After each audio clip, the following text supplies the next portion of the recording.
मिरजगाव व राहुरी परिसरात अवैध वाळू वाहतुकीवर धडक कारवाई. 20,50,000चा मुद्देमाल जप्त.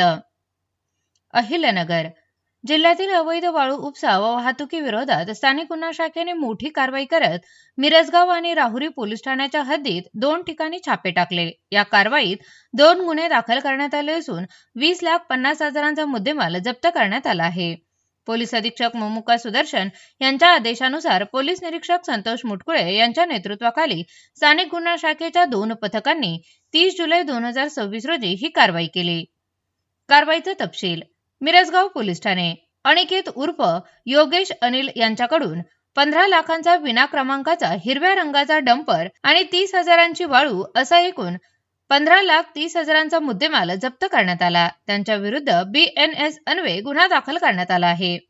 राहुरी पोलीस ठाणे आकाश विश्वनाथ चव्हाण यांच्याकडून 5 लाखांचा टाटा टेम्पो आणि 20,000 रुपयांची वाळू असा एकूण 5,20,000चा मुद्देमाल जप्त करण्यात आला आहे. त्यांच्या विरुद्ध BNS कलम 303(2) अंतर्गत गुन्हा दाखल करण्यात आला आहे.